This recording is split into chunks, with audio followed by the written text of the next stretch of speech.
Surprise, motherfucker. Well, that went a little haywire. But, hey everybody! Welcome back to another episode of Phantasy Star Online Blueburst. Let's jump back into it, shall we? Goku just had to jump in for his 2 seconds there. He was a little neglected, you know. I hadn't hit that. Fuck. I hadn't hit the I hadn't hit that button in a while. Or maybe I did and just forgot. One or the other. Same difference. Alright, I think we finished all the quests that we can or should do at this point in time for the cave section. So we're just gonna do the main scenario, beat the boss, and move to the next zone. We're gonna be in the second half of the game. Definitely is going by a lot faster this time. This playthrough.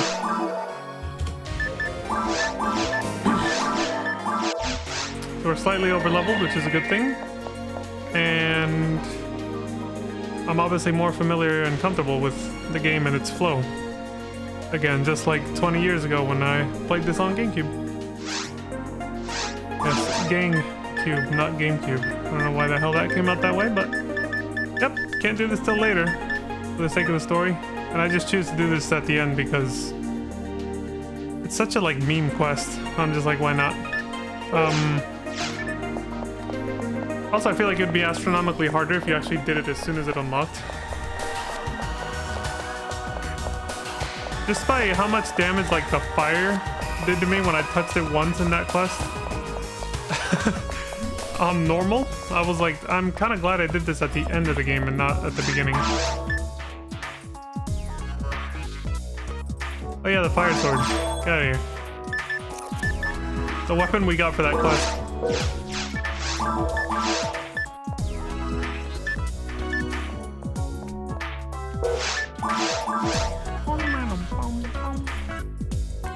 Oh, we're feeding this motherfucker moon atomizers now, right? Yeah, okay, cool. Still have to get used to that. That's only for a little bit. Once it reaches 200 IQ, I won't need to feed it anything ever again, so... Well, actually, no. I will have to feed if I die, basically.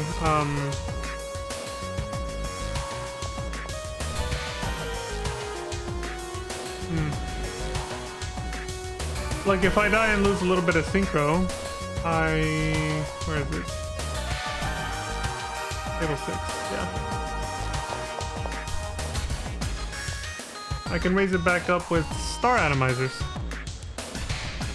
Without lowering IQ, at least. There's nothing else that can raise synchro without lowering IQ. Just star atomizers. But if I want them both maxed out, it's clever bastards the way they designed it. So you have to buy or find the most expensive heal item. Thankfully, with the amount of money I have now, it doesn't make a difference. But yeah, it still is a thing. So don't die.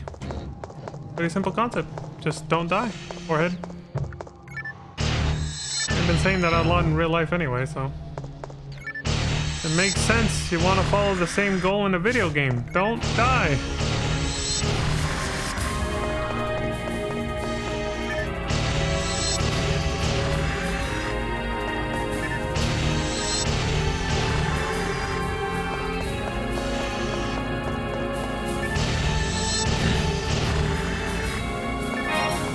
Last impression. Oh! Huh, so I think what I'm seeing is that the stun lasts longer the harder you hit them. I'm never able to really get a 3-hit combo off on them with a single saber. So I think that like jostle animation I was talking about last time, you know, where they kind of do that, maybe it lasts longer, and that's the reason I'm able to get the full combo off with this thing. Like, it lasts longer because this is a heavier weapon that hits him harder? I don't know. Because I was not expecting to be able to hit the dragon the 3rd time when it was trying to take off just now, and I did. I killed it.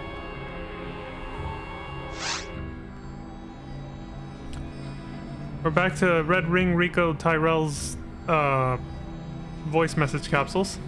Because we're back on MSQ. Main scenario. And she says, wow, this cave is a treasure trove of discoveries. Creatures that have never been seen by people. Completely unknown animals. They look like mutant forms of the native animals. Yeah, like the evil sharks literally have all the same animations, walking and attack as the boomas outside in the forest.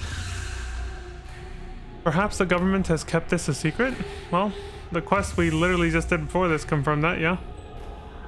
It's possible. But for what purpose? Genetic engineering, apparently. Martha's parents were all up in that shit. Oh yeah, I'm gonna use the maps. Let's find out what variation we got for Cave 1. That's also kind of helping speed up the playthrough now.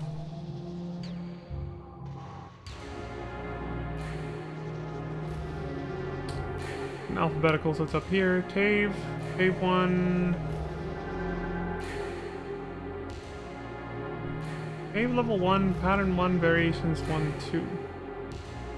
And then there's pattern 2, variation 1 for 1 and 2, and then pattern 3, variations 2. Jesus.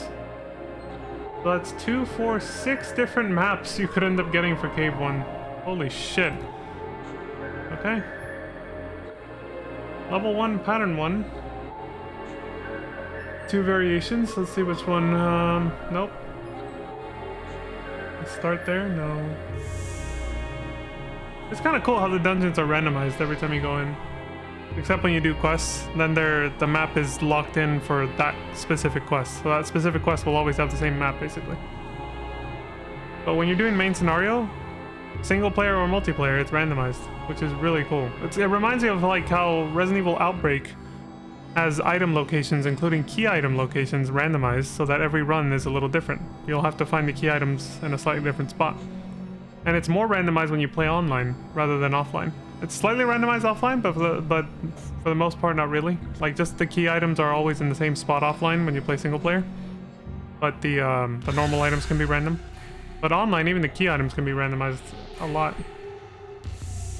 It gives the game replay value, and I was talking to somebody who plays FF14, since I ranted about that a couple days ago. I was talking to somebody about FF14 and its stale content right now. January 25th, for those who want context. Still not even 7.2 in Dawn Trail, the second patch or whatever. No. And you know, a lot of people are like, this game's got nothing to do. Including the person I was talking to, someone who's been playing since like Realm Reborn, and they've loved the game always, and even they're not defending what's happening with FF14 right now. They're like, yeah, it's so fucking dry, there's nothing to do. Anyway, while we were on that conversation, they brought up, the person brought up variant dungeons. And I remember thinking back when I first did variant dungeons during post Endwalker, like years ago, and I have videos of those on the VODs channel. I remember thinking when I went into it that it was gonna be like this. That it was gonna be like this high replay value content where like it was gonna be a different experience every time. Kind of like in a subtle way, but still meaningful, like this. Like where every time we go into one of these dungeons in this game, the map is a little different, so you fight enemies in a different order, different spots. You know, and then there would be like maybe slightly randomized rewards every time you go through it. You can get lucky and get like a rare drop. Basically this game, it's kind of more or less, I was kind of expecting this, the way they had presented it, is the way this game plays for variant dungeons for FF14, and that is not at all how it was. It's literally just, there's 12 different story paths that you have to figure out by doing these tiny little puzzles in the variant dungeon and playing through it 12 different fucking times, basically. And that's it. And then the reward is like a mount at the end if you do all the endings, all the story outcomes for the dungeon, and it's like, okay. And then there's literally no reason to ever touch it again. Like, the lack of rewards, basically, is what I'm talking about, and of meaningful rewards, and how stale it felt compared to this. Like, it just didn't quite live up to what I was hoping it would be like this. But that also just comes down to the fact that you can't, I talked about it before, you can't really find a rare weapon in that game. You just, the closest thing to anything like that is doing the relic weapon, which is just grinding it out, creating it, not actually, you can't really like find something super rare off of a monster drop like you can in this game, which gives you that little bit of endorphin rush. And I feel like that's a kind of system they could have used for something like Variant Dungeon. Or even Eureka and Posture content. For those who are more familiar with FF14, you'll know what I'm talking about. Anyway, I'll leave it there though, because obviously I'm not playing FF14, so I don't want to ramble too much about that game. Because most people watching this probably, if they don't play it, they're not gonna know what the hell I'm even talking about. So I'll leave it at that, but I felt like it was something I had to get off my chest, so there. I got it. Alright, let's check the next variation. Pattern 2, variations 1, 2.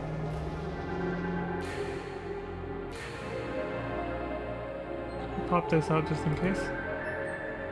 Get this ad off the screen.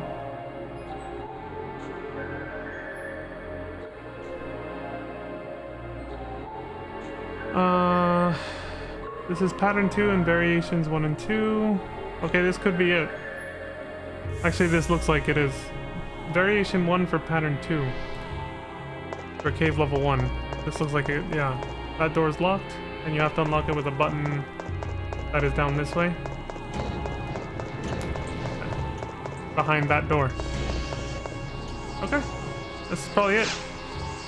I'll follow this map until it becomes inaccurate, and I'll know I just got a similar pattern to another one. You asshole! How dare you hit me? Frick.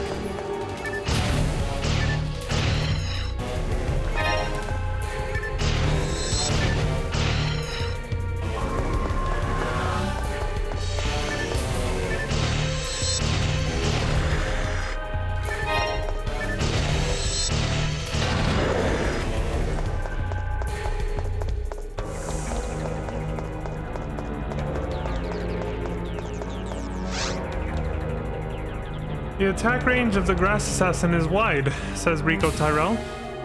Move quickly to enter its blind spot. In other words, you know, flank it. Yeah, there's the button. This has to be it. Unless there's another pattern and variation that's extremely similar, I think we got the map. For sure.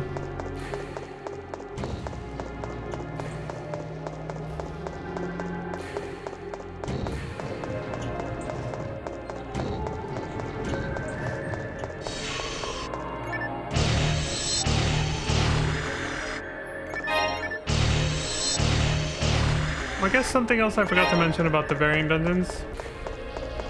The drop rate for a rare item could increase when you increase the difficulty. Again, just like this game. But there's only 2 difficulties, and the second difficulty is literally like... Actually, no, there's technically 3, but the third one is literally just the second one, but with a no death requirement. It's literally a permadeath version of the second difficulty, so it's literally the same thing, but with permadeath. But yeah, the second difficulty is like doing like hardcore raiding content. There's no in-between. It's like going from normal in this game to ultimate in one go. It's like you're just gonna get destroyed, rather than it just being like a gradual step up.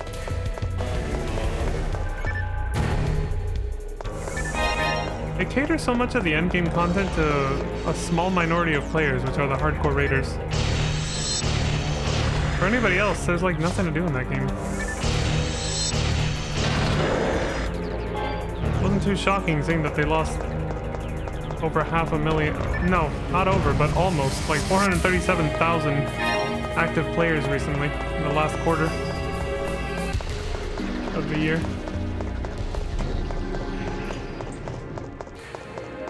There's literally nothing to do unless you're a hardcore raider in that game right now.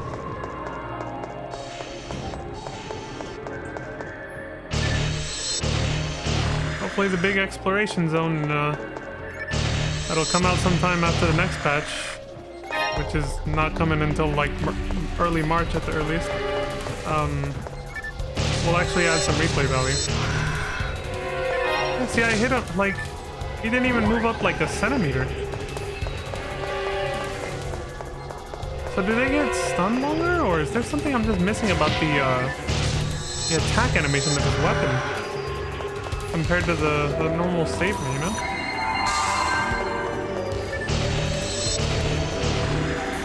I don't know. Whatever. Seems like two-handed swords are just the way to go.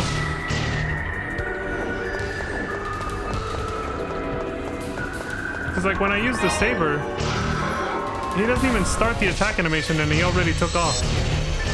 With this thing, I hit him before he even starts moving up. On the third hit, I mean. Not the second one.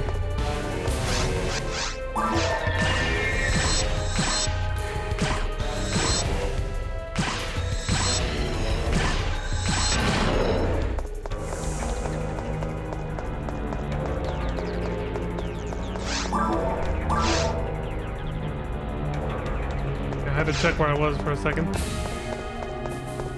Real quick.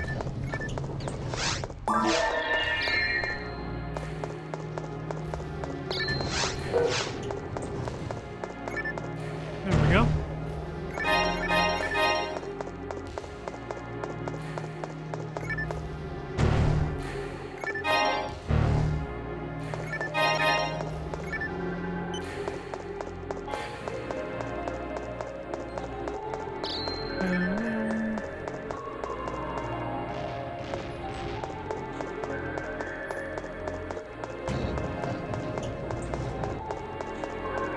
Oh shit, one of our capsules is here. I think I backtrack basically. I mean, I always try to clear the dungeon 100%, so it's gonna happen.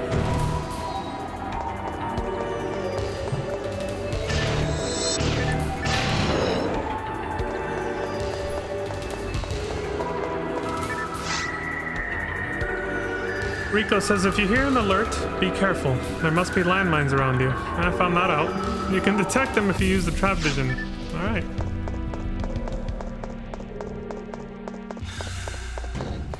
So you have another one over here maybe? No. No, we're back at the crossroads where we first deviated up there. Yeah.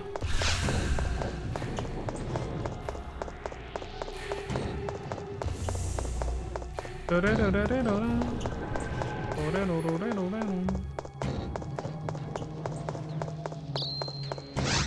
go, go!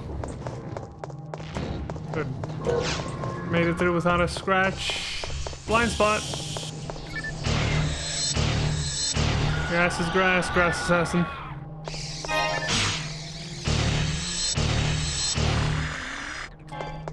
That's a good screen name you could use.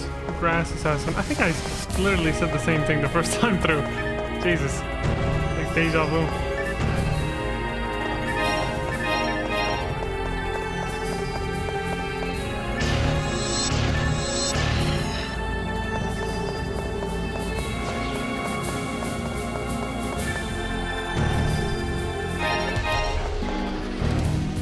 Resist Saint.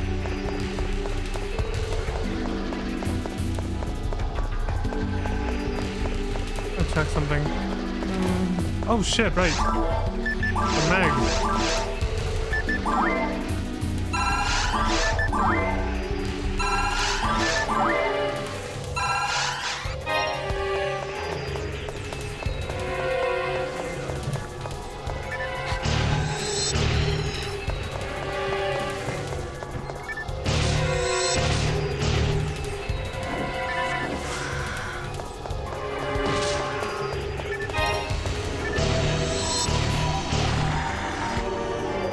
Alright, I'm full. Just clearing out the room before I use Ryuker to go back to town.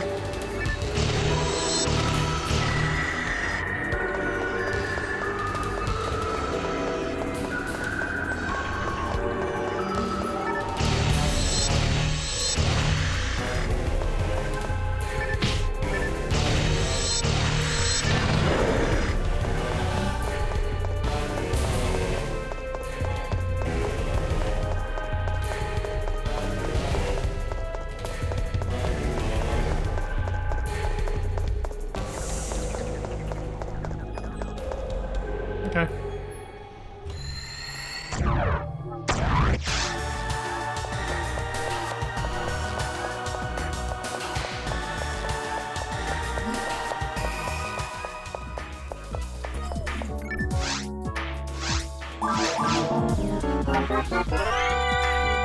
My eyes are going out. A little.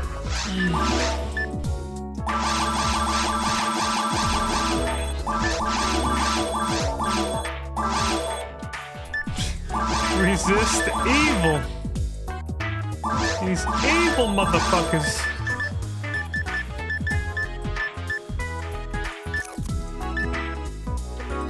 Wait, where's the resist? Oh, right. The Saint one is still back at the... back inside the dungeon.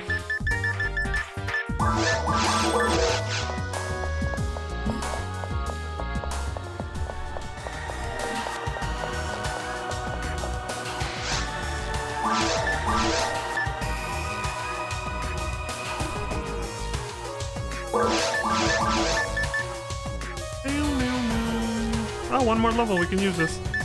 How many slots did I get? 3? Okay. Not ideal, but I'll take it.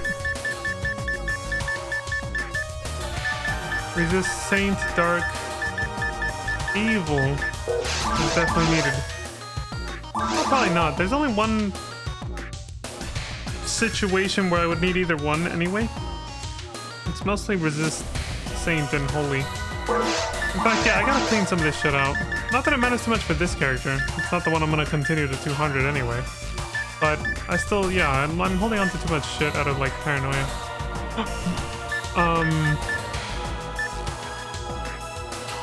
I definitely don't feel like I need this. At least not more than one, no. But yeah, I'm gonna sell the duplicate of that. I'll keep these because these are actually useful. Golden Freeze, as I found out when doing episode 2. And I'll keep one of those. I'll keep these. 1, 2, 3, 4. Only 4. Only need one of these. Alright, I didn't actually have to get rid of that many.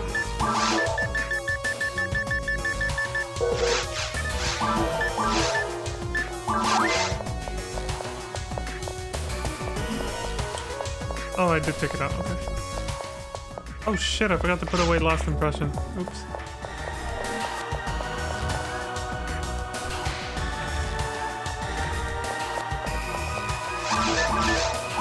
Oh. There we go.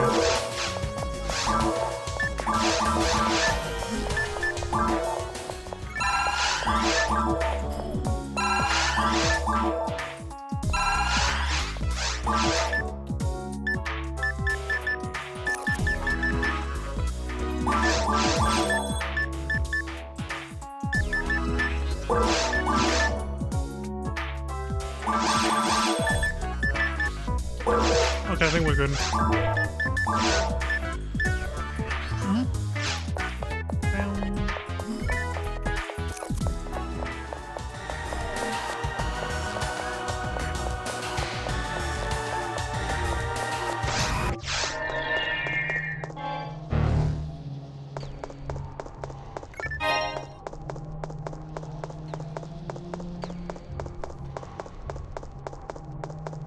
I knew there was something else. The Resist Saint. I can probably replace the Resist Light in the bank. Yeah. Resist Saint. So should I wear this as a choir boy going to like Catholic church or something? Is it gonna help ward off, you know? You bastard! Son of a bitch! Anyway, Rico says, evil sharks attack in obvious straight movement patterns. Don't get surrounded. Same advice as the Booma? Because they're literally the same enemy reskinned. Now this asshole on the other hand. Right. Go this way first, to dead end. As most rooms with 4 buttons tend to be at dead ends.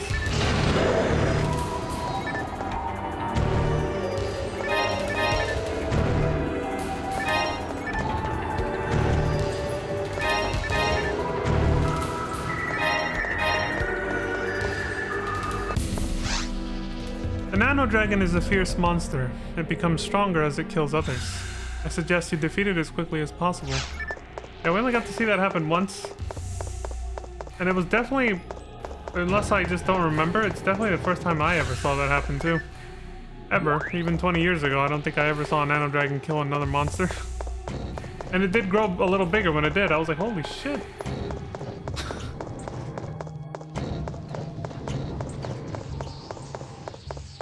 We saw that shit happen on stream. I was like, yeah, it was last night. Roaring stuff.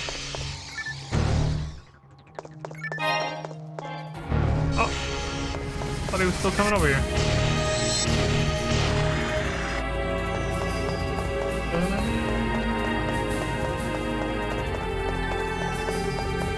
I said it was just that one asshole. And some loot. Just Couple of assholes and some loot. I thought I heard another spawn. It was over here. I was like, I guess I just hallucinated that distant sound of enemies spawning. Oh, they're here.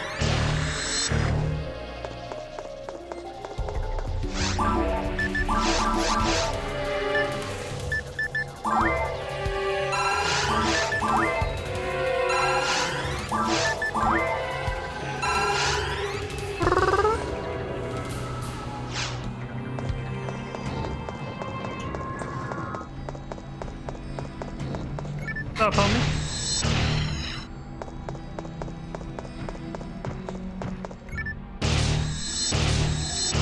See, the fact that I can use two heavies and hit him with both, like...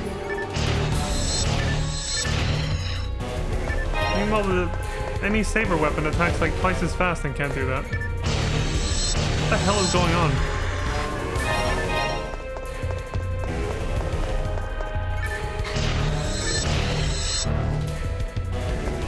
I'll have to record it. Like do a side-by-side of hitting the Nano Dragon with this weapon and the DB saber. Or just any saber, really. Maybe there is like a different length of time that the stun animation lasts. Or the jostle animation, as I was calling it last stream. You know, same thing. Works. Check where I was for a second.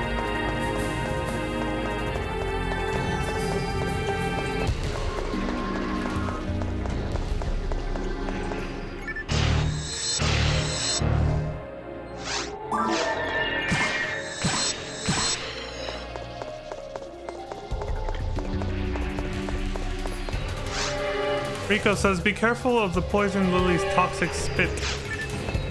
Okay. Noted.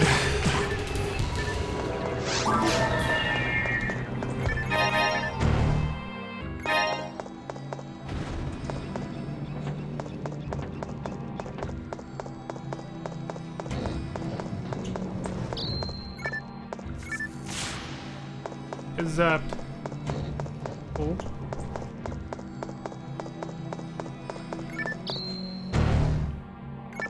The arrows are on the boxes. Why did it not hit them? The fuck is that?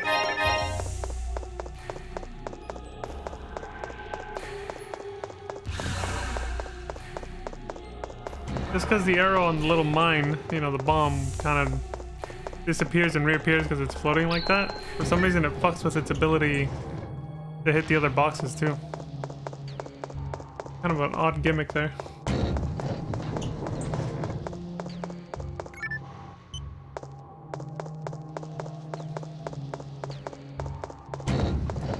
Looking back, it makes sense why I ended up liking Dungeon Fighter online a lot more than MapleStory. It's basically this, to a certain extent. Whereas MapleStory was just fighting monsters, endlessly respawning monsters over and over in a certain area of the overworld, where somebody could just come steal your kills too. For context, I played MapleStory between 2006, literally started during its anniversary, the summer of 2006. All the way to 2012. Yeah, because when I first started playing, they had the maple weapons dropping from monsters. And it was like, to celebrate MapleStory's first anniversary. I was just a teenager. I was like, oh, this is cool. I only discovered MapleStory because people were talking about it and selling their accounts in this other game that I had found first called Guns the Duel. It was a free-to-play, like, third-person shooter that had, like, its main selling point was literally the fact that it lets you, like, run on walls and do crazy backflips off them and kind of like,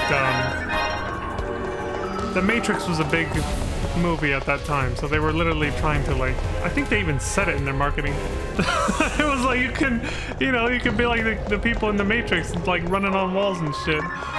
And then the actual meta for the game is nothing like that, of course. But that was how they marketed it, and that's how you would see it as a casual player. But I saw people in the lobby sometimes would be like, because it was always in beta, because nobody had actually bought the game to like support it and update it. So they just had this free-to-play open beta that they kind of use as the developers use as a way to try to advertise it to a publisher that would pick it up someday. And eventually one did.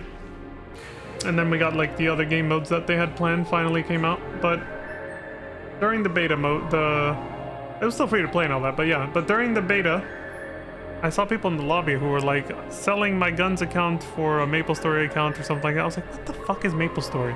And eventually I looked it up, and then I just went to that and never went back to guns. Found that way more appealing. I was like, yes, it's like an actual... It's like, I like shooters, but, you know, the beta for guns was mostly PvP anyway, so I was kind of like, you know... I think I just liked the novelty of playing an online game, and then was just like, whatever. And then MapleStory, you know, it's an actual RPG I could play online, free, not having to pay for it like Phantasy Star. So I was just like, yeah. I mean, as being as a broke 15-year-old, it's like, whatever. I was around somewhere around that age. It's like, yeah, sure, why not? I'll take it. Cash shop items are only cosmetic, but they did have a gacha system in the game. MapleStory was ahead of the curve on a lot of things. I often attribute it as being like one of the main games that brought all that shit, you know, into more mainstream games later. Because MapleStory itself became somewhat mainstream after a while. Started seeing TV commercials for it. The little prepaid cash cards for when you wanted to buy the microtransactions or whatever, the cosmetics. You had to get NX cash. You had to convert your real life money to this currency like the Xbox points that they used to have. Microtransactions. Cave 2... Okay, Cave 2 Pattern 1 Variations 1, 2. Let's see. Where the hell are we?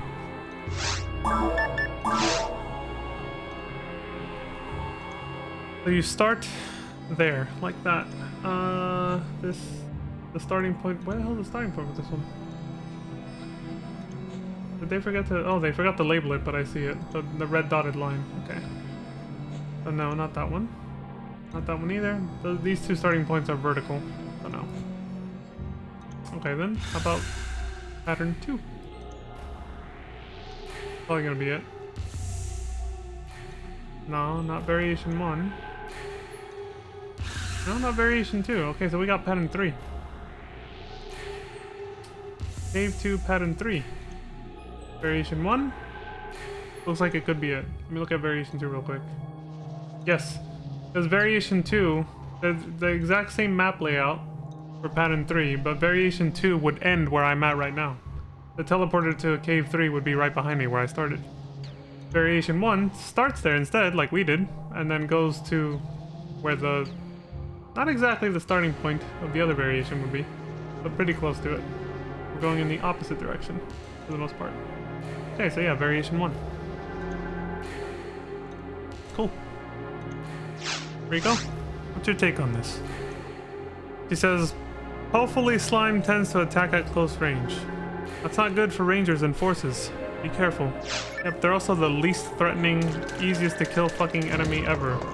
They literally just waste your goddamn time, because you can only hit them one fucking time before they go into the ground and you can't do shit till they pop up again. It's like they're not even a threat to anyone. They just waste your goddamn time.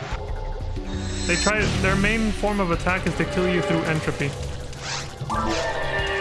Boring you to death, or waiting for you to die of old age, waiting for them to pop up again. That's their main form of attack. It's just fucking...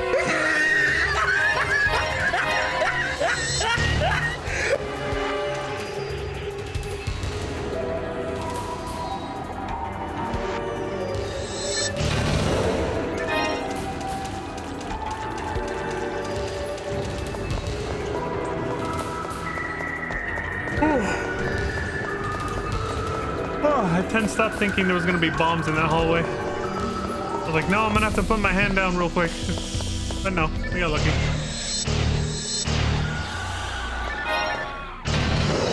Alright, this map, the MSQ maps actually do mark where there are bombs, so. It shouldn't be, well, no, there are here, yeah. There they are. Almost didn't see a little icon. It's a tiny icon, so. It'd be a good idea to actually save an image of all these map variations in case this website ever goes down. PSO World does encompass like Phantasy Star Online 2, which is, you know, still an ongoing, well, New Genesis is the one that's still going and being supported and getting updates once in a while, but still, you never know. When a website like this could just disappear, and it would still be useful to have these saved on a drive. To have these saved locally, basically, wouldn't be a bad idea.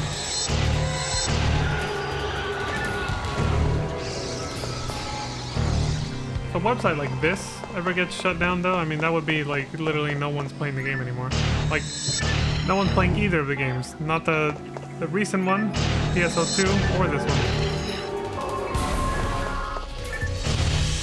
Saying that there's, like, when we logged in earlier, what, there's like 500 people right now on this private server? It's like, well, that won't be happening anytime soon. You know, barring freak accidents and circumstances like the wildfires or something. Something catastrophic, you know? How come I didn't make the sound? I didn't hear the when I hit the button, so I thought I hadn't. Whatever. Okay. Here. Let's boost. There we go. Boing?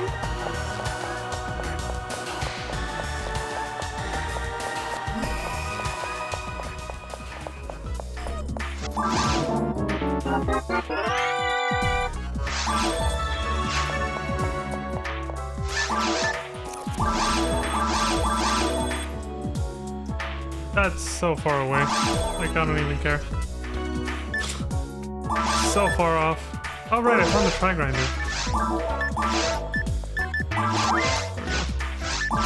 Upgrade that weapon, baby. I also found Bowie. Fire!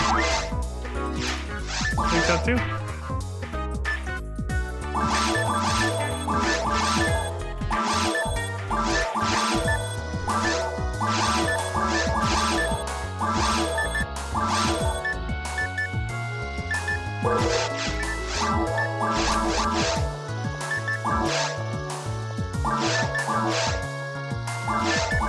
Oh wow, once one of the little stat bars isn't moving, this goes way faster.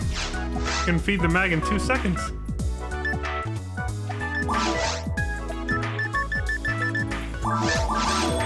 That's fast. Oops. Let's go put those away.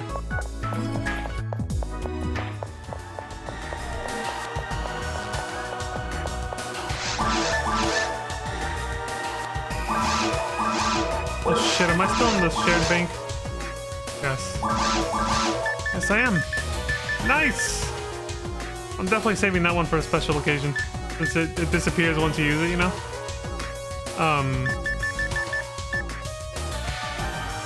Because if I'm correct, I'm thinking it's from the game called Knights by Sega. Referenced heavily in Sonic Adventure 1, at least. I like the music from it. If they play that song, the iconic one from there, yeah. Did that one say get it up? Anyway, let me switch banks. Agent Cody Banks. Oh, that is a deep cut. Oh right, I can use this now. I'm level 39.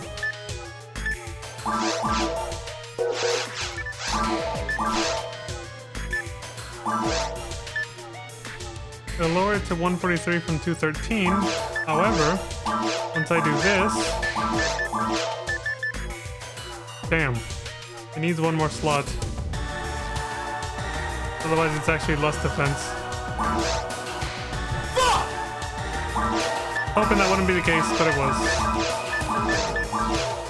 Oh well. I'm gonna sell it off then, I guess. I don't have the add slot item anymore since I used it up, so... Not gonna wait around for one too. I've only found one in so long. So...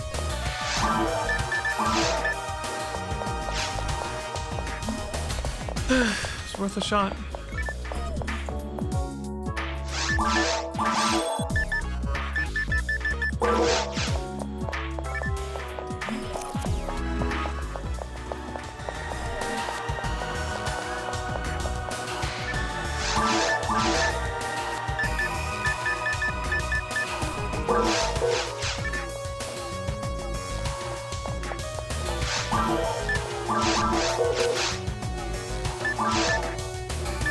Okay, just double checking we're ready. Yeah, we're ready.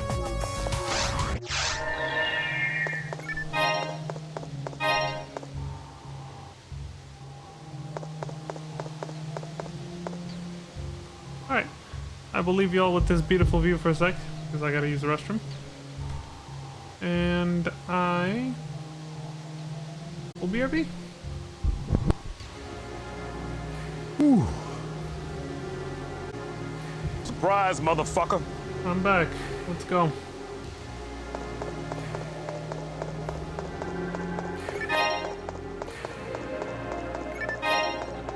Pinnacles. From the pits of the seven hells or whatever. To the pinnacles of the heavens. The world shall tremble.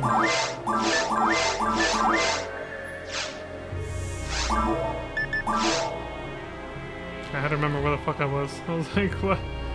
This room has a unique shape, but it could be anywhere. There it is.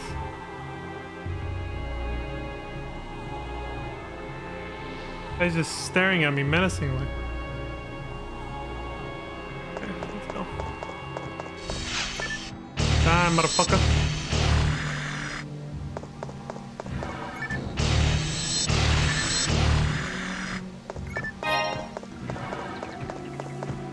Certainly a more calm way of yelling that out than I used to. I said it before, but when I played this with my cousin and my brother, way back in the day, I'd get really fucking into it and just fucking yell out. Like, die, motherfuckers! Keep in mind, I was like 10. Oh.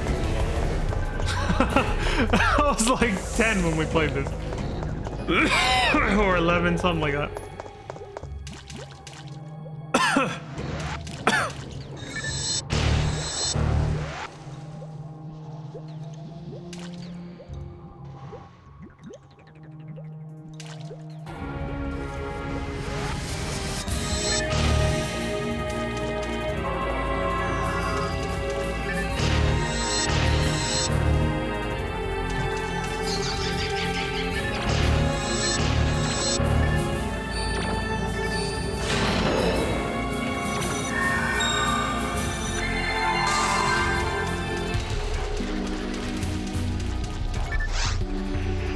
Rico says you may find yourself trapped by a parasite mine in the ground. To free yourself, ask someone to hit you with a technique or a gun. So when the grass assassin does that shit, I'm guessing that's what she means. There's literally no other trap that resembles that, what she's describing, so.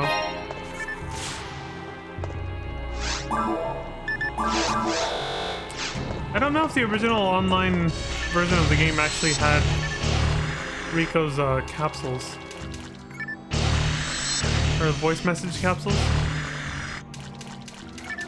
If not, then they definitely expected you to play the game single player offline first to get like acquainted with the game first. They probably expected most people to do that just to get comfortable with the game before going online. Even though most people, or I can't say most, but I do know a lot of people that who are just like, nah, fuck that, they just go straight to, you know, they would just go straight to online even back in the days. I remember Resident Evil Outbreak, one of the Brady guide that I had for those games. It recommended, you know, playing offline first to get acquainted with the game before going online so that you're not griefing your teammates by being horrible at the game, basically. And even back then, I thought to myself, I doubt there's like out of the few people that were able to play online and had internet back in those days, I was like, I doubt, you know, a lot of people actually did that. Some people probably just went straight to the online. There was like, fuck it, why not? You know, eager to play.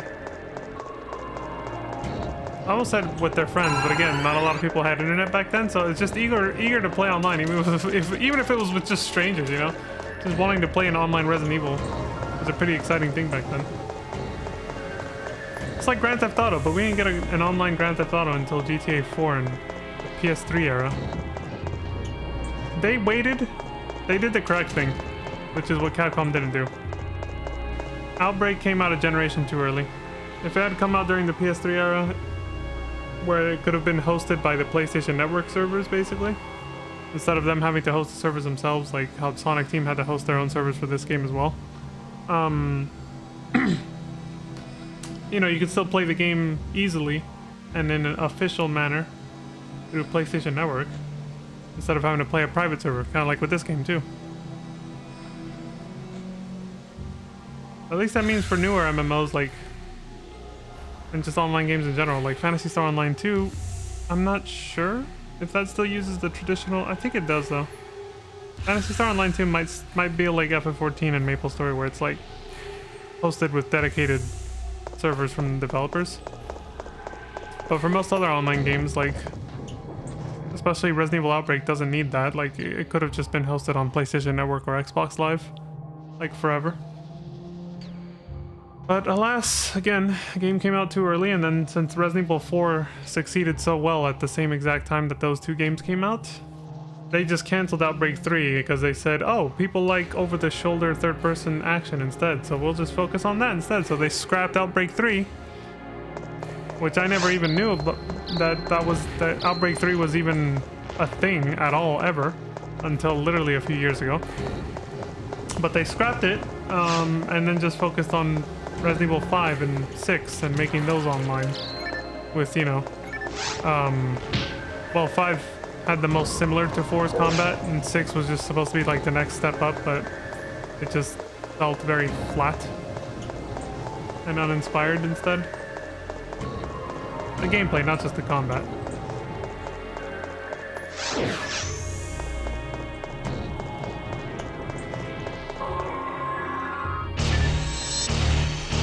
Yeah, so instead 5 and 6 are basically the only games you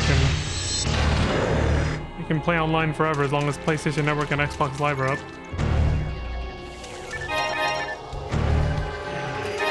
All the hardcore Resident Evil fans are like, we want Outbreak though. Ideally though, a modernized Outbreak would be the best. Like one that has the gameplay style of Resident Evil 2 Remake and 4 Remake, basically. 2, 3, and 4 Remake. In that kind of style. An online cooperative PvE Resident Evil game like that, with even like the puzzle solving aspects and everything that the original Outbreak had, would do very, very fucking well. And yet Capcom insists on trying to make stupid shitty PvP multiplayer concepts work instead. It's so stupid. Like they're so out of touch with their fans, what they think fans want. So bad. Anyway, Rico says, I know that Pioneer 1 had some strange aspects to it. In the data that I procured, the consumption rate was much higher than the population. Perhaps there were a lot of non-registered citizens on board. Why? What was their purpose? Bye, brats.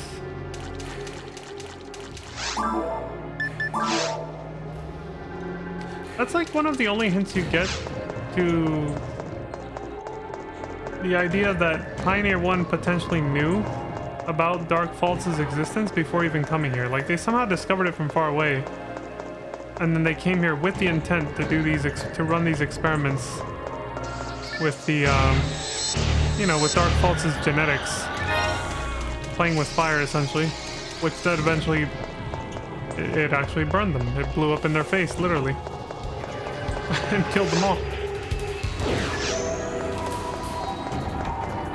Wait, I'm in that one up there. Okay. Oh, there's another area of the map that has almost the same exact structure. I almost thought I was down there.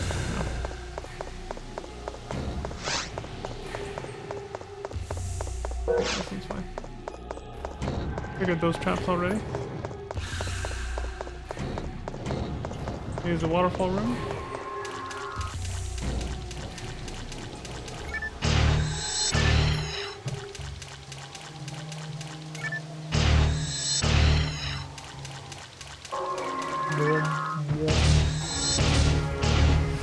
Shit.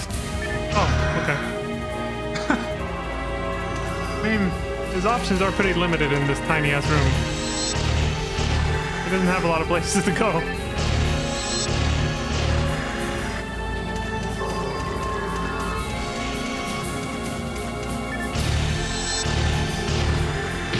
Fuck, he didn't get hit by that. One of the hits.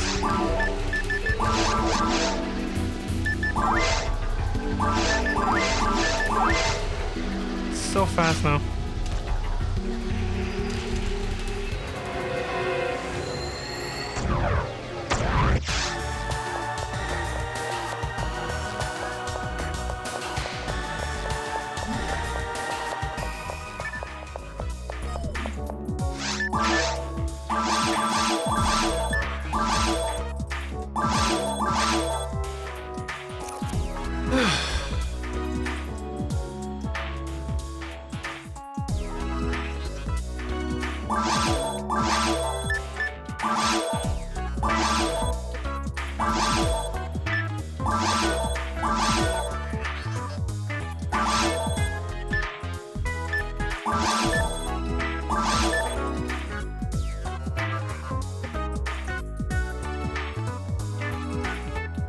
It's the same one I already found.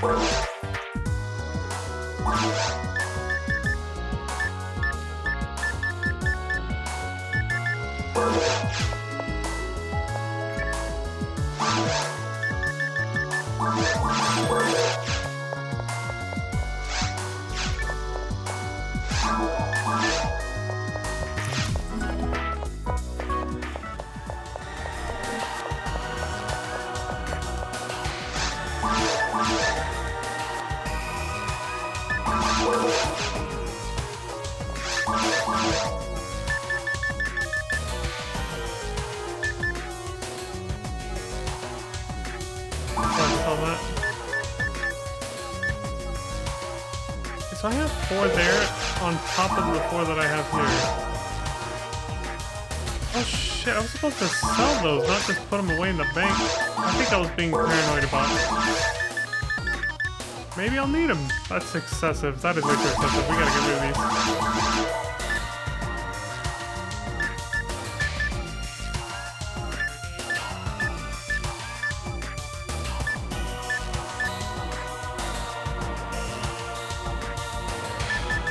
I don't think I would ever put on 4 of these, but maybe. I'll wait.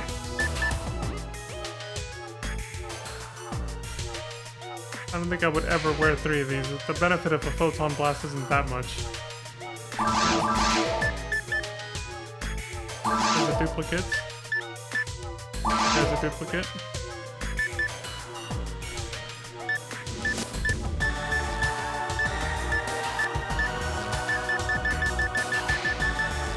Alright. Gotta clear out some space. Get rid of some of this crap.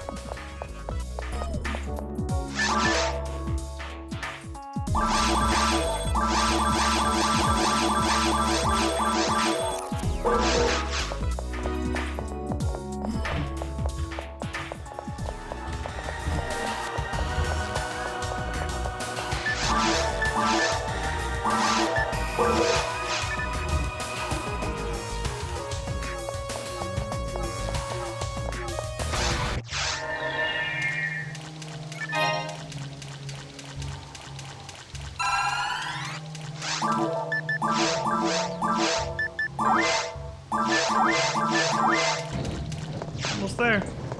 And I never have to feed this motherfucker again, hopefully.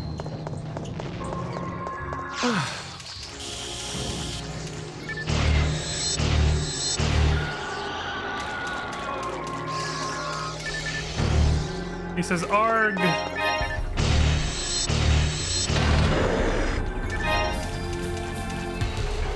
Well.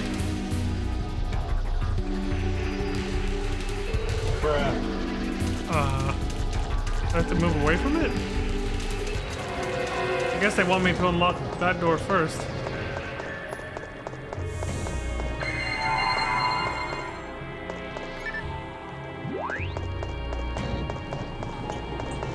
Yeah. Now I can listen to her message, okay. Rico says, I never imagined that a trap would look like a switch.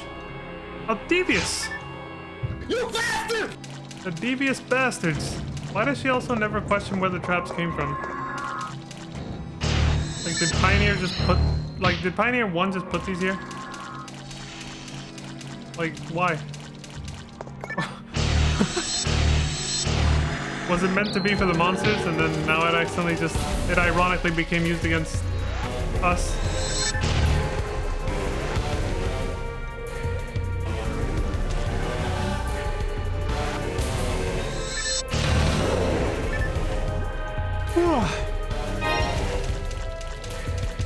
Killer's in this room. Yep, there it is. But I'm not gonna touch them this time. Oh. The ones that are actually numbered are the right ones, so this one shouldn't have a trap. Ah, there we go. Okay. I like that. It put little icons over...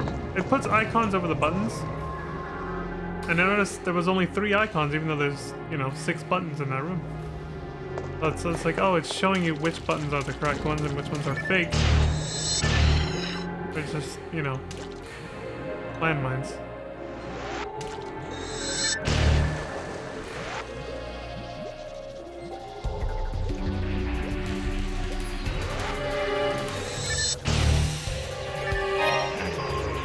Oh, shit.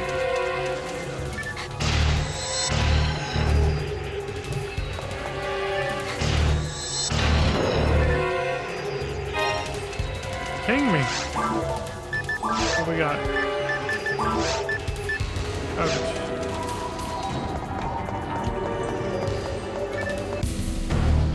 What the fuck?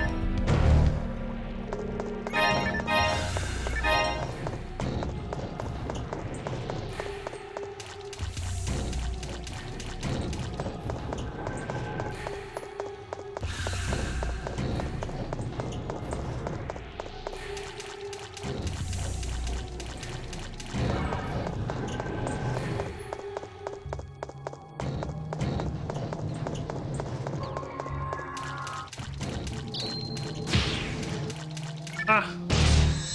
Got hit by the bomb instead of your stupid laser. You suck! Oh shit. Okay, no. We're good.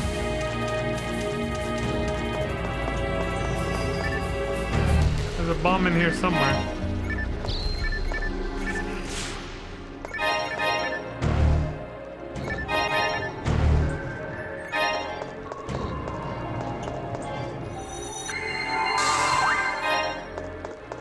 Oh, I found that the fix for that was... It was in the options. It was, this. The keyboard controls got turned to off for some fucking reason. When the only thing that happened was a glitch with my monitor. Causing the virtual full screen, the borderless windowed mode of the game, to switch over to the other monitor briefly. Before I started streaming yesterday, remember how I said I had tech issues? That's it. I ended up having to go into my graphics card settings to set it back to this monitor, but for some reason, it also turned off the keyboard controls. There's a pretty big streamer that actually described, recently, like as in the video barely came out this morning or yesterday, I think it was. He described, he was getting, it was a video made in self-defense because people were accusing him of being like a fanboy of one console over another. And he explained his whole history, where he mentioned that he's not loyal to any console, not even PC. He just likes whatever lets him play his favorite games. he has a reason to turn on that console or whatever to play a game that he really loves, then he'll do it. That's as simple as that. He doesn't have any other any loyalties to hardware. It's literally just whatever lets him play his favorite game in like the most convenient way for him. That's it. But, you know, meaning he's basically explaining that he's a rational, normal human being, you know, instead of a fucking psychopath that thinks that they have to glorify and get on a pedestal and worship a fucking piece of silicone and plastic that lets them play their favorite games and then completely shun and hate any other piece of silicone and plastic that, you know, somebody else might want to play instead, aka the console wars, you know, that absolutely fucking stupid thing that refuses to fully die. So he was saying something that, you know, instead of just going the route that maybe others would say, PC master race, he didn't even say that. Even for that, he was like, as much as he loves, you know, like me, that PC lets you do all these customizable things, like maybe use mods for a game you like, or even just have the better graphics output and stuff for a game, especially like the AAA games or whatever.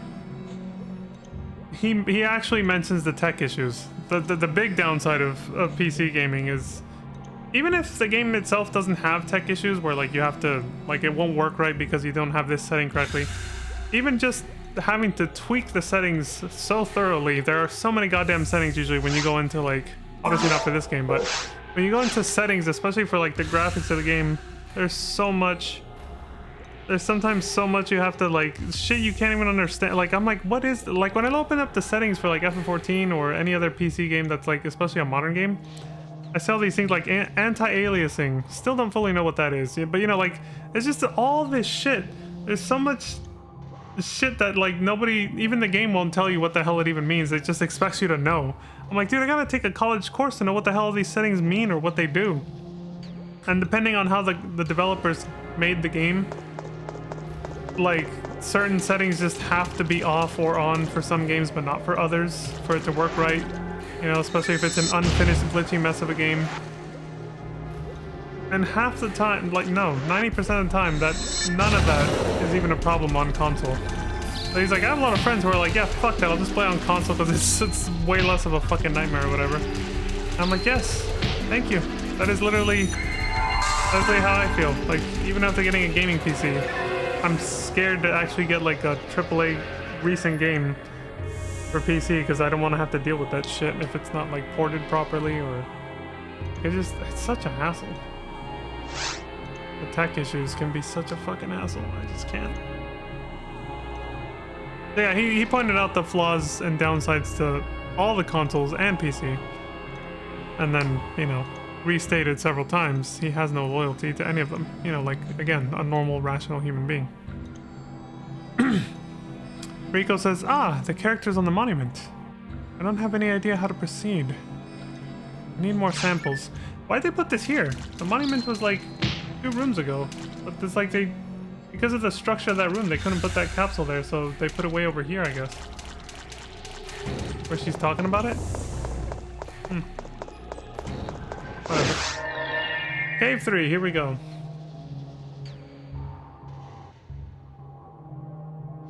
Pattern 1.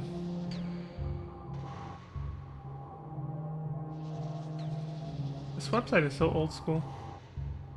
The overall design of it, I'm not going to show it, but psoworld.com if you're curious. Has a dash, pso-world.com. It's such a like 90s 2000s website. Like, it reminds me of that sort of stylistic presentation of it. It's very much like one of those, like gamewinners.com, an old website that shut down that used to just be dedicated to like cheat codes and stuff. It was like owned by the same people as GameFAQs, so they eventually just kind of said, just go to GameFAQs. They didn't want to run 2 websites that were almost for like the same purpose. Video games stopped having cheat codes you put in with your fucking buttons a long time ago. So when it just became about, you know, writing strategy guides or finding clever ways to beat a boss, I mean, GameFAQs fit that purpose just fine, so that's why they just shut that down and just said, you know, go to GameFAQs. excuse me. Oh, this could be it. What's the next room look like? No. Because the map I'm looking at does not have a room on the right side of this one, so no, it's not this one. Okay, it's not variation 1 or 2. Or pattern 1, so it's not pattern 1. Pattern 2? Yeah, this website definitely has that appearance of a 2000s internet website. It's like low-key nostalgic, just the way it looks. I never realized until now how much web design has changed. But just from a mostly stylistic perspective. Because the navigation's easy enough. Like, it's easy to find what you're looking for. Like, oh, Phantasy Star Online, and then this. Like, it's easy to find what you're looking for. It's just the style of it, I guess. The aesthetic of the website is more than anything nostalgic and reminiscent of the 2000s website. Which is probably when this website first appeared, so it makes sense. They took the if it ain't broke, don't fix it approach, probably. And didn't do any big overhauls and redesigns of it. Because why? Why bother? As long as it's easy to navigate, that's all that matters.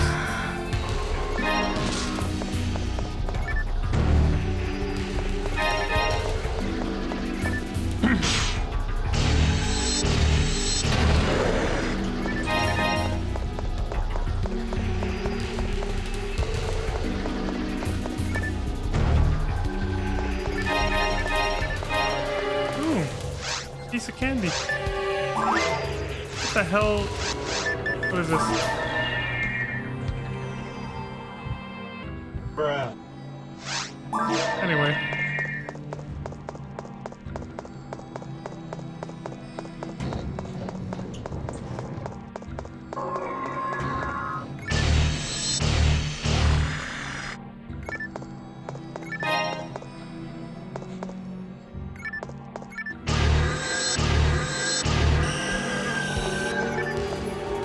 Oops. Okay, it doesn't always turn automatically, just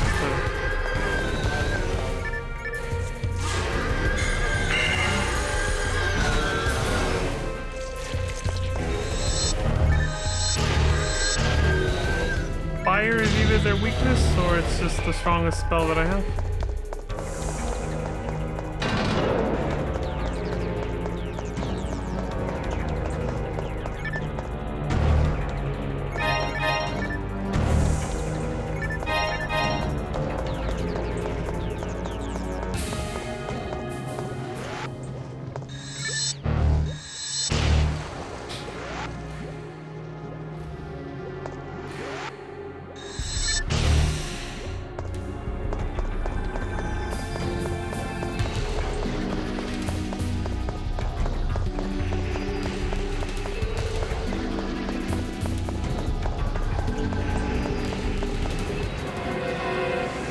Calculated.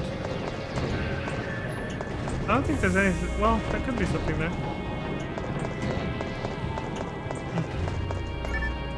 Some loot.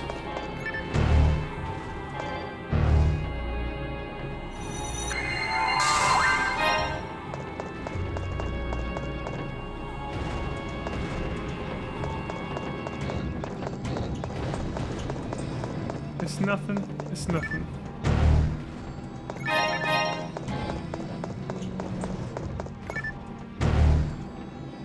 Like my first playthrough where I was just getting raffle stomped by those because I just didn't care to learn the little like pattern and time it right.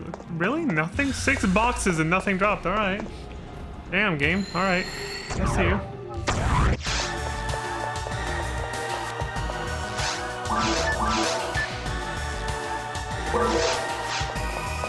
Don't know why I stopped there. So can you maybe sell a special weapon if you don't? No. You just can't sell them, so I just have to drop it.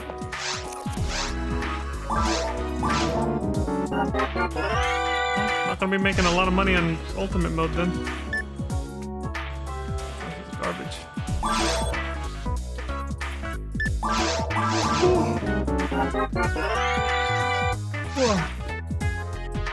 Old breaker.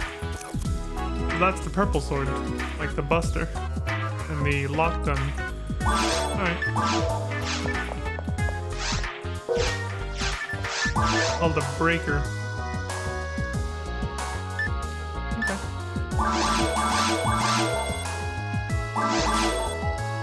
I found a die grinder. Cool. Piece of candy.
Don't want that shit here.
Holy shit.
Oh, he hit that guy. Okay, I was like, I didn't get poisoned.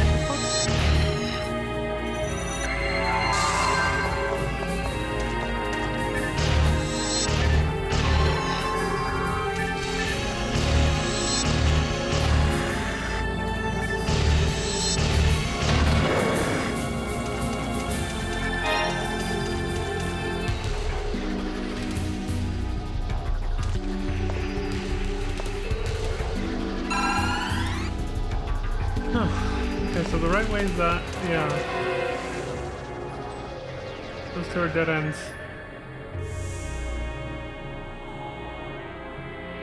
I wonder if that direction will teleport us.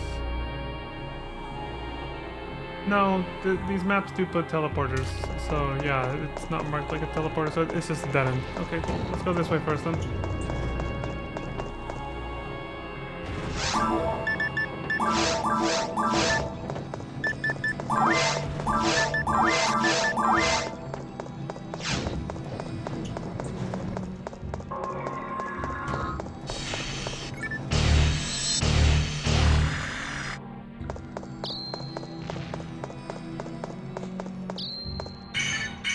Oh shit!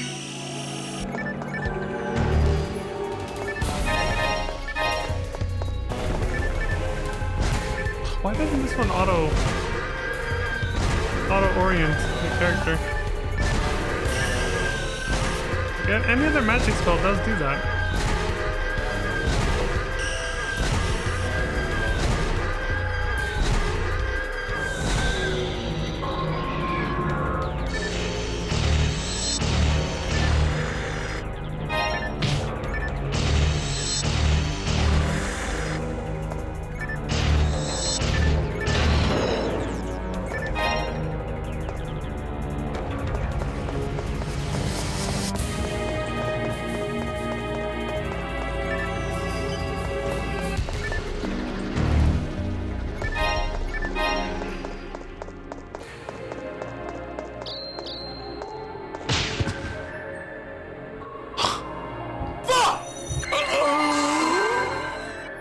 Jesus. Got fucked up on that one.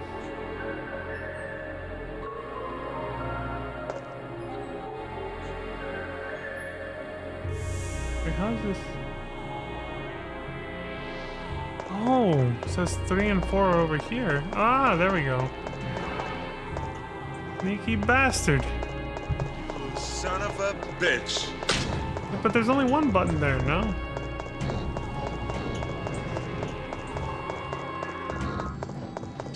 What does 4 unlock? I guess it was just the laser fence, of course.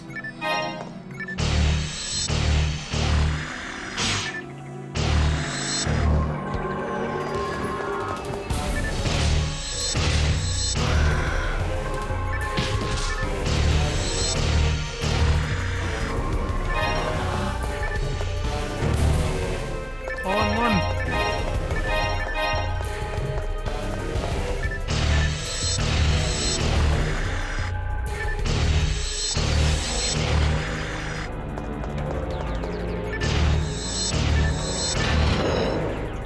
There we go.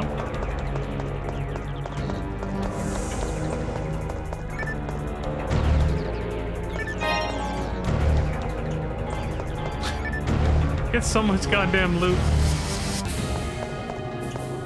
I have to do this again.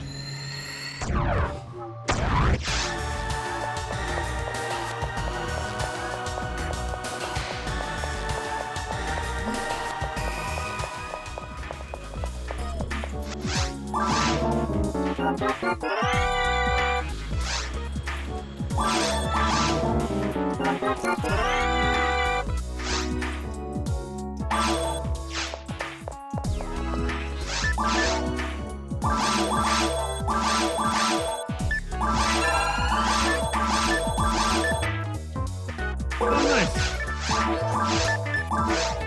Finally, something a little better.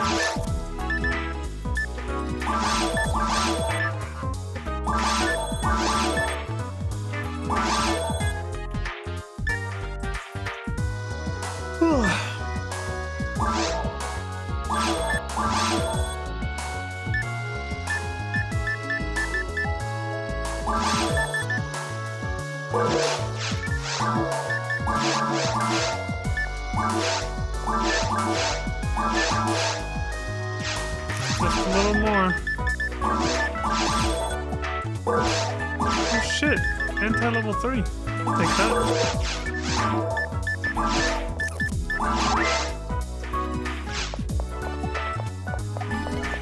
I hope that wasn't already in my bank. And I just paid for it.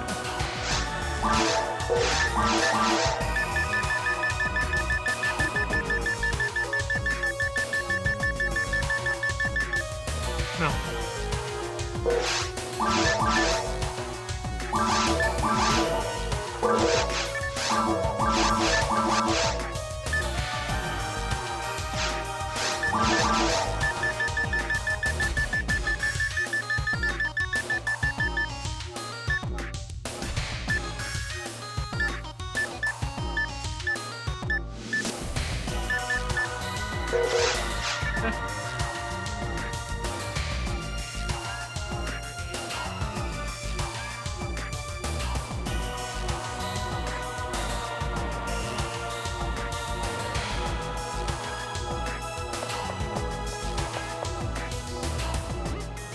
Oh, there's a healing ring coming up, so I need to use the hospital.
Well, hello there.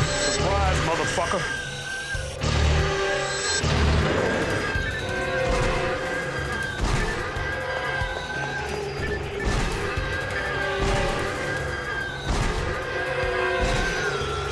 Ah, motherfucker. Jesus.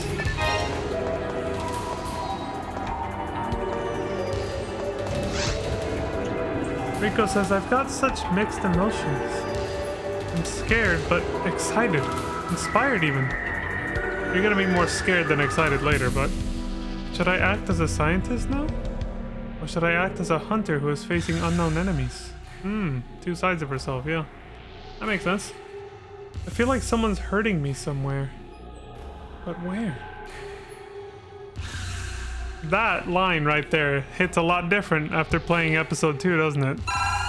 He says, to the underground. I feel like I'm being invited. Yeah, that one too. Wow, yeah, that hits that whole...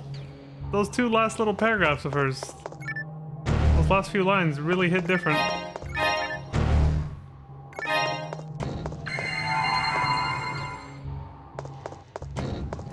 Lowen saw all of this happening.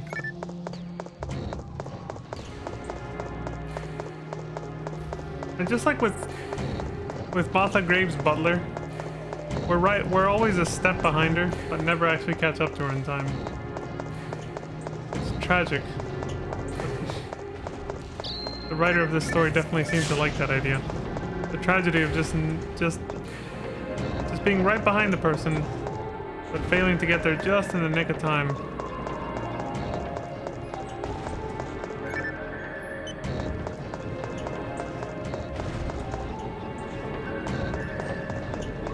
And then, you know, we got a tragedy.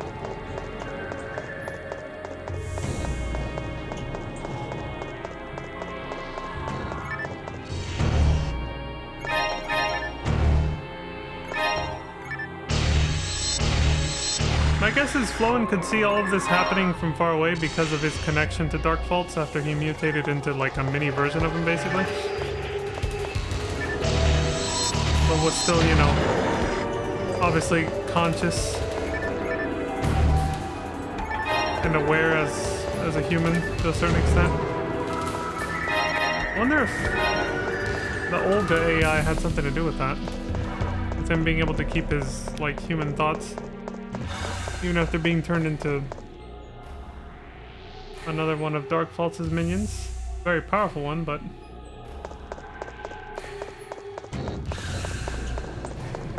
becoming a bioweapon made of Dark Faults genes.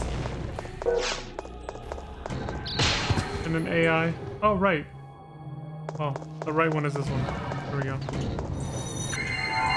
It's just... I didn't pay enough attention to the door to realize it wasn't a 4-button door. You had to pick the right one, and I figured it out too late. Rico says, I saw it with my own eyes. An animal metamorphosed when it was pierced by a tentacle from that giant worm. Were the monsters I saw in the cave all changed by that giant worm? Yep. The monsters in the ruins, I'm guessing, you know, were changed similarly from Dark Vaults directly. Whereas the crustacean we're about to fight, because yes, we're near the boss room, you know, it's sort of, I think it's implied that it has like a toned down version of the Dark Falls theme. So these monsters look kind of similar to the ones in the ruins, but not exactly.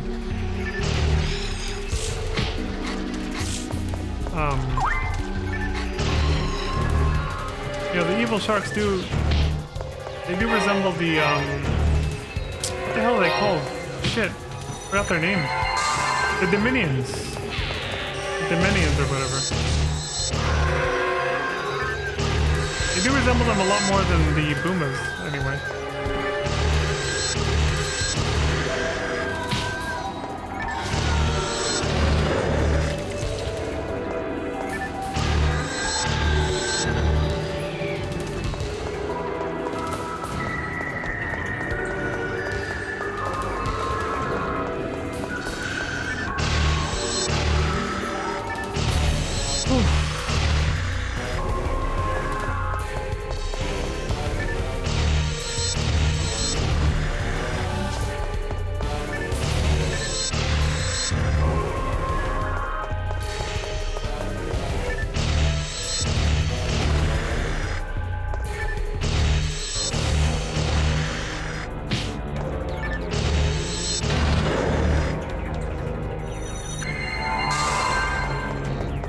Here it is. Here we go. Giant crustacean time.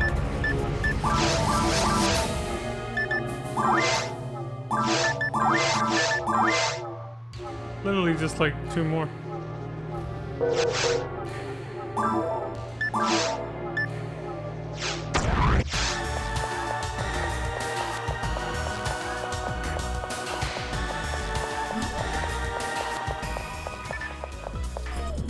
Shit.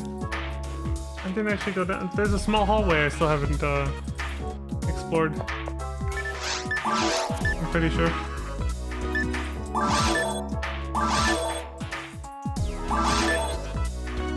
Okay.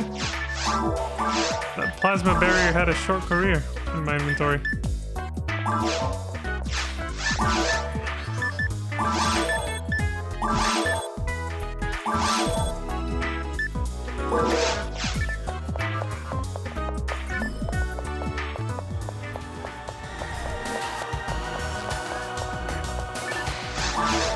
Think of this.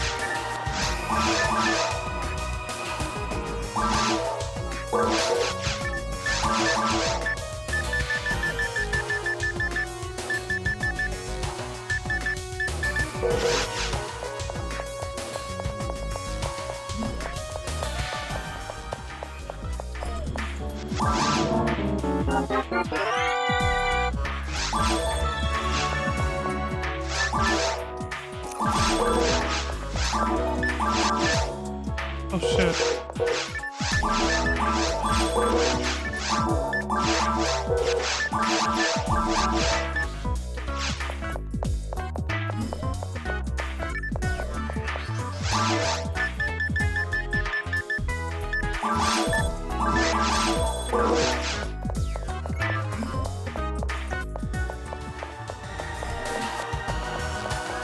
Yeah, I completely forgot about this little fork in the road. It didn't go south. Right there. Must have been busy yapping.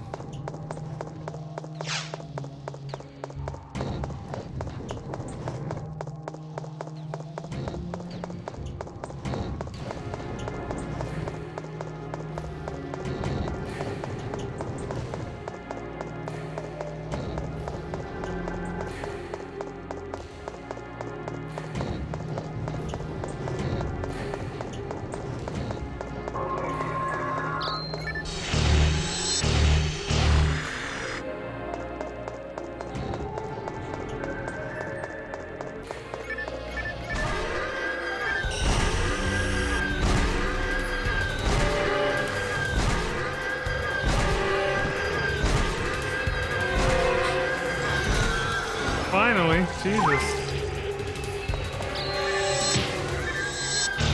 Fucking bomb.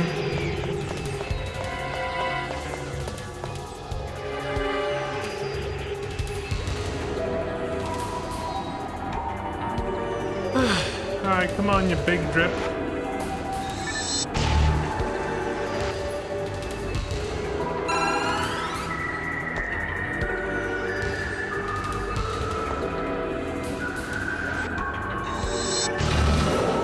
Thank you.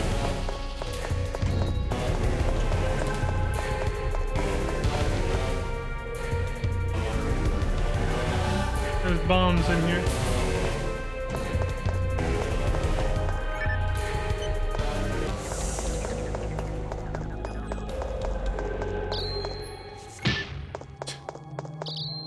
Oh God, run.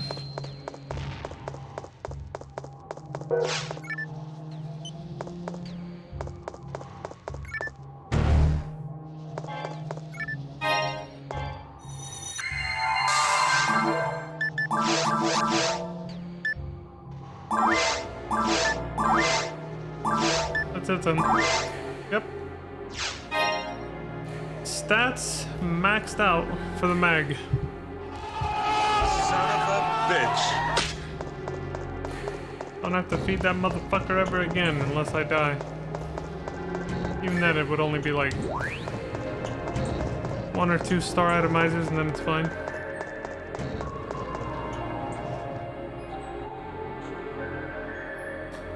Did I look at that right?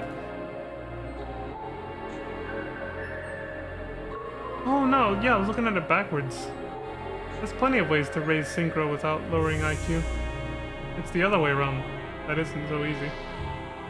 Raising IQ without lowering synchro is the hard part. Yeah. 1, 2, 3. Yeah, there is no way without moon or star atomizers for this mag.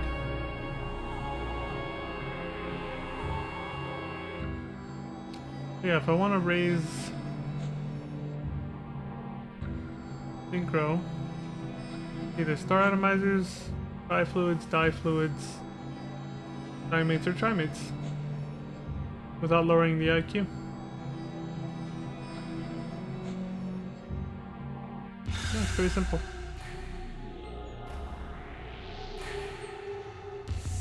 Okay.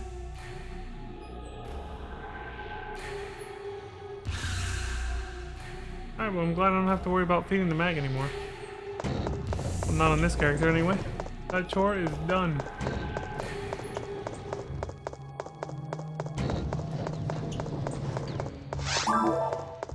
Is that everything now? Yes.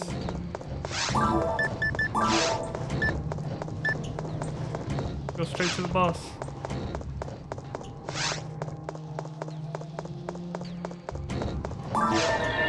I'm gonna pop his ass.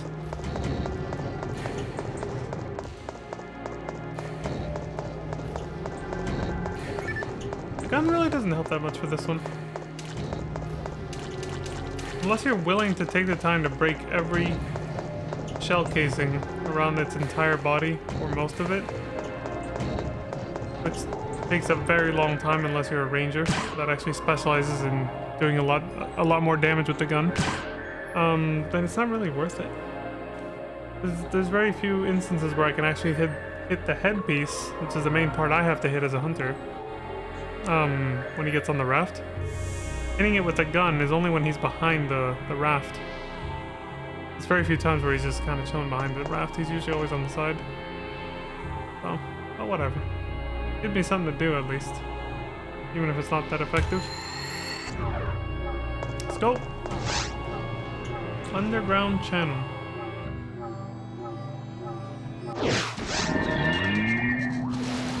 Like you can see the platform.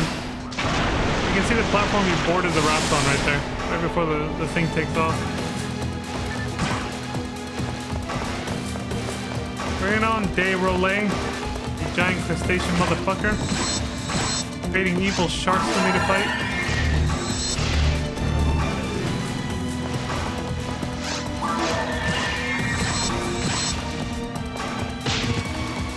Holy shit. Okay, he does a lot more damage now.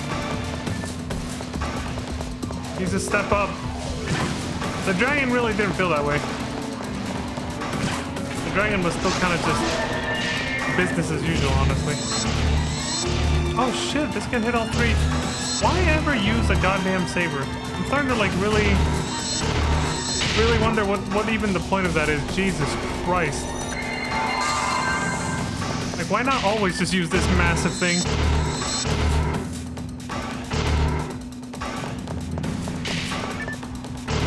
I actually have to dodge that now.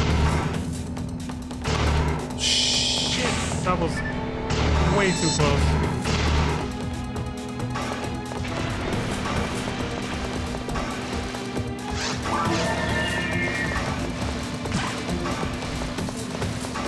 I think that would have... One of those attacks would have actually killed me if I didn't have all the general bodies equipped. All that extra defense. Like, I have a pretty tanky build right now. Yeah, he would be murdering me.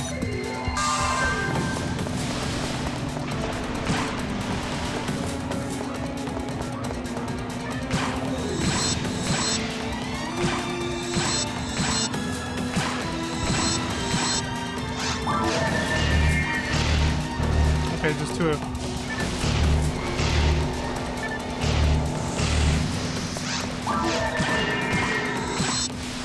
He's almost dead. We're gonna one cycle his ass.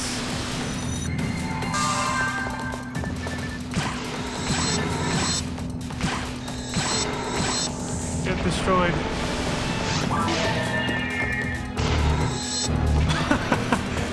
We skipped the entire phase where he makes the lights go out.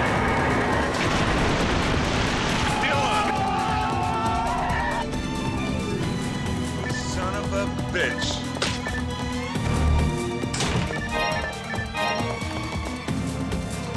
It makes it sound like the door closes behind you, but it doesn't. Ati putting in work, man. All that extra attack power just lets me destroy it. From having the mag at, you know, 145 power or whatever. Gives me a fuck ton of DPS at the sacrifice of defense. So I try to make up for it with the accessories on my armor, but... It's like... It's just who can kill the other one faster, basically. Like, I skipped his most dangerous phase with the giant laser and everything. Which probably saved my life. I bet that attack probably does way, like... Would probably do all my HP even right now. Yeah. Just DPS'd his ass down. Fast as fuck. Even with the gun. Yeah, I'm glad that went the way that it did. And I was just talking about how it felt kind of useless, but not when your attack power is this high, I guess. I was able to just destroy him like he was nothing.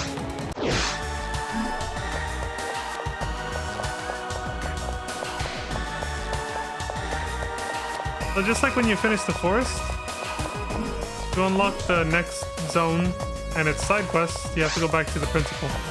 See? There's no mines until we go talk to him.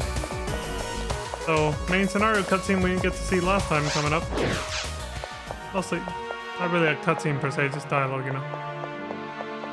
Hey! The principal says, I heard about the creatures you've seen from our lab scientists. It seems that our initial perception of Regal was wrong. What you've said doesn't match what Pioneer 1 told us. A paradise? Ha! Again, just reminds me of Logic's album. What's the name of the album? The Incredible True Story? Or The Incredible Journey? Something like that. Anyway, Tyrell says, and we still don't know the cause of the explosion. On top of that, we haven't heard anything from Pioneer 1. Vaughn, please. Continue investigating. He really wants to ask me something else, but... Where are they? Where is Pioneer 1? I need to know. You need to know, not we. You know what's on his mind, he just can't bring himself to say it. I feel for him, honestly, it's pretty sad. He's worried sick for his daughter. Her dialogue hasn't changed from before, so... Yeah. I don't think it ever changes again. Guy says the creatures you saw in the cave might be mutant forms of the native life. And this enormous crustacean. It has a needle-shaped organ to inject its sap into other animals. Yeah, we saw that. He hit me with that once, but thankfully, you know, just like in Resident Evil games, the main character has plot armor, so nothing's gonna happen to me. I'm just magically immune to it. He says, I'm probably being too hasty, but I think I have a theory.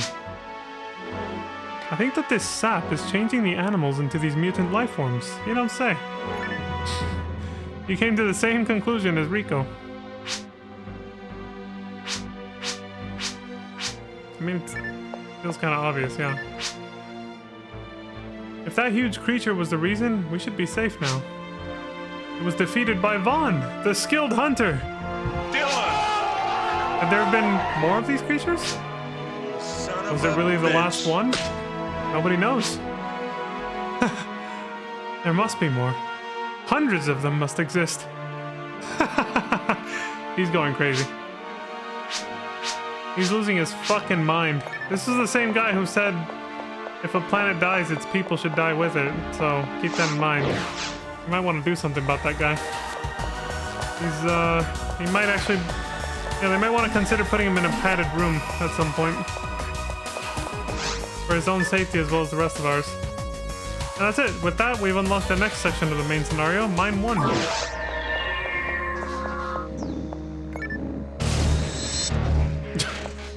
Guild check.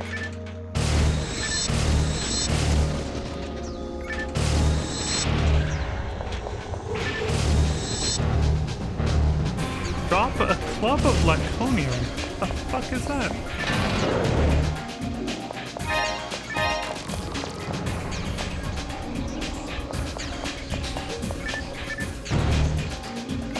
I like the combat music here. Anyway, there's our small preview of the mines. That's basically where the raft took us, from the caves to the mines. And we got new side quests. Letter from Lionel. It's funny that this doesn't unlock until you get to the mines, because it actually takes place in the forest and the caves. It doesn't even touch the mines. Yet the game doesn't let you play it until you're at the mines. Weird. Either way, that's a simple, straightforward one, and unrelated to the bigger story that happens here, so we'll probably do that one first tomorrow. Same with this one, Knowing One's Heart. And then we can focus on the Big Dick story. Doesn't translate well. I was just, for some reason, the Big Dick Damage, that catchphrase that Asmund uses, was like in my mind for a second. I just decided to use it for in that moment. It didn't really work. It's just kind of how do I want to do this? I kind of feel like I want to bang through the big, like, the Sue and Bernie story instead of Karik this time. The Sue and Bernie storyline, the same quest we did to get the Soul Eater from Karik last time, but they're going to play out differently because I'm going to make a different choice with Sue, obviously. I kind of want to do all that, like, back to back. Keep a flow of the story, you know? So keep the flow of that story going without getting sidetracked with other side quests. But if I do that, it means I will be slightly, it's not going to be a big deal, but slightly underleveled for the boss at the mines. And it probably won't make a big difference with all the other grinding we've done up to this point anyway, but it will make some difference. Because basically what that means is I would avoid doing this, Dr. Osso's research, and waterfall tears until much later. I would just do Letter from Lionel, Knowing One's Heart, and whatever other quest might appear for the mines, which I think these are it. I think it's just these two, and then the ones that I'm avoiding, which is this one, the one that it spawns, and then this one and the one that it spawns afterwards, its sequel, which is for the cave system. So yeah, if I avoid doing those 4 quests, I only have these 2, and then I just go through the main scenario of the mine. Then the ruins just has like 1 or 2 side quests that are not related. I think. Yeah, that are not really related to the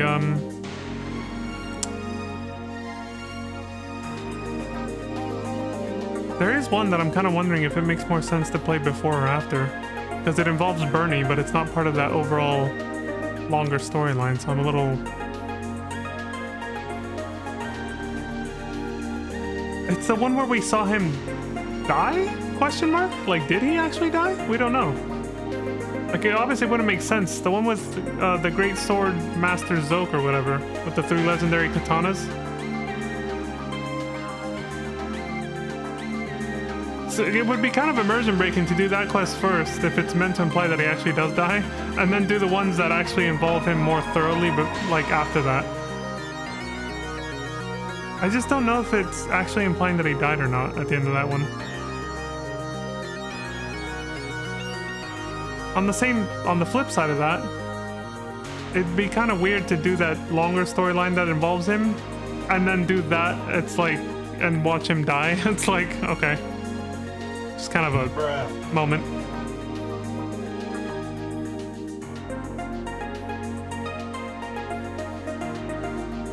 Maybe he doesn't. Because they know there's a possibility players could just do that quest first, theoretically. You could just go through the main scenario, unlock everything, and then do them in almost any order. And that's one quest that... Or maybe it unlock... Here, actually, let me check. Pretty sure there's no unlock requirement for that quest, though. Like, you can just, as soon as you get to the ruins, you can do it. Let me see. What the hell's it called? Shit. Seek my master. That's what. Yeah, because you're working for that android. His android. Yeah, it only requires the tutorial quest. So yeah. Oh. Oh, excuse me. I'm gonna have to think about this before the next stream. Definitely. The most immersive way to do the quests. I don't know. I'll have to. Yeah, I'll have to think about it. We'll see.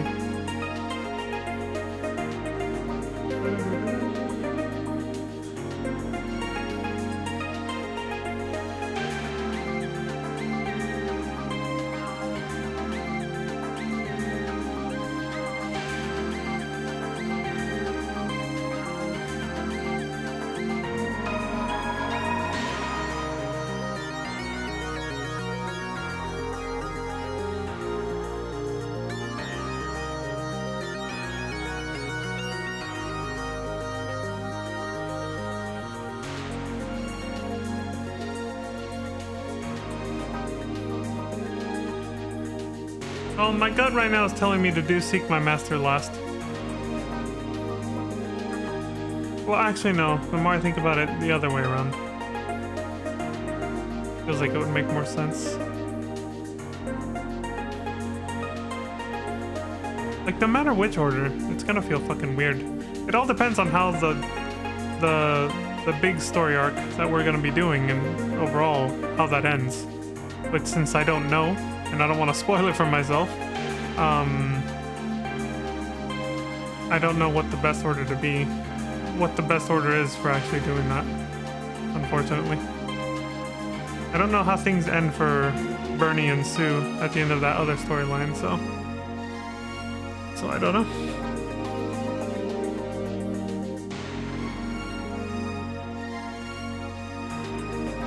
Yeah, I really don't know. Oh well. Since we're gonna be doing all this soon though. In the depths.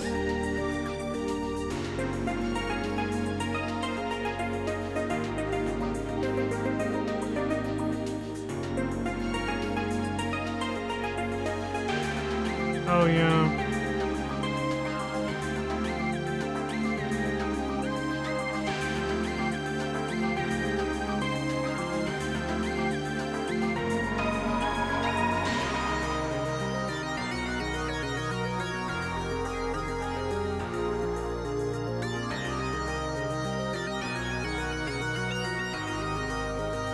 So maybe, yeah, I'll follow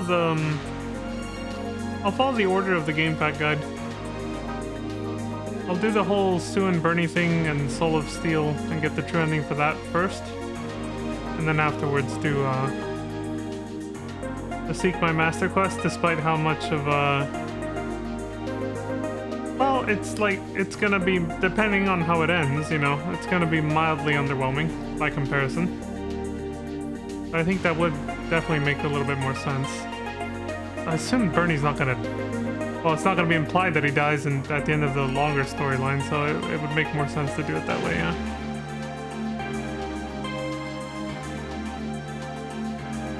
Yeah. Alright. Well, let me load up the guide for... It's not as simple as...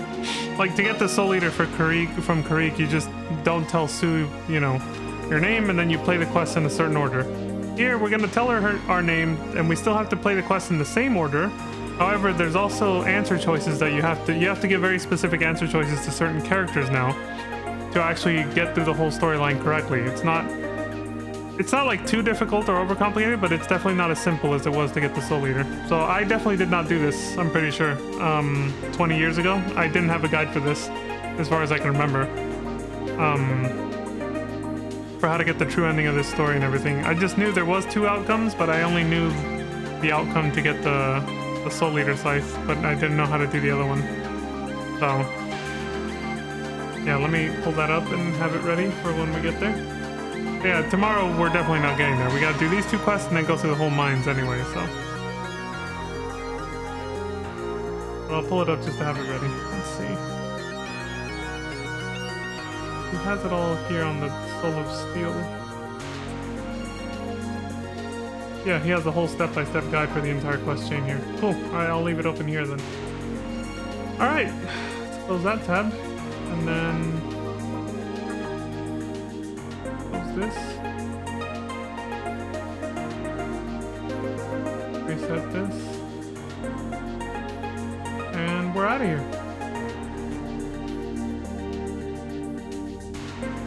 We get a rocket and a load of meth, and we're out of here. What? Don't worry about it. It's an inside joke with myself. Oh yeah, I gotta offload all the shit, don't I? Yeah, I do. It's not a lot, but the stuff I picked up from the bus. Made it to exactly 2 hours. I like that.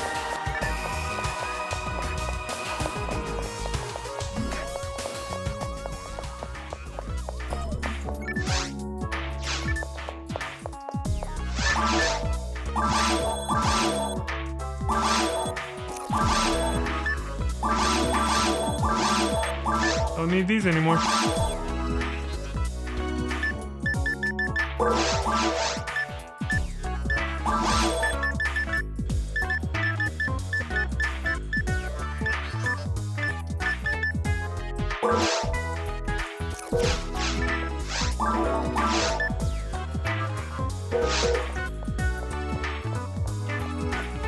All right, we're done.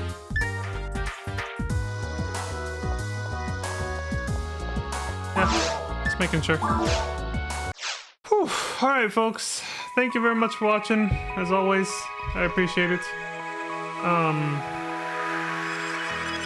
Please do take care of yourselves. Stay safe, don't die. Until next time, I hope you all have a wonderful morning, afternoon, evening, and good night. I will see you all then. Peace. Good night, everybody. A test of your... Bruh.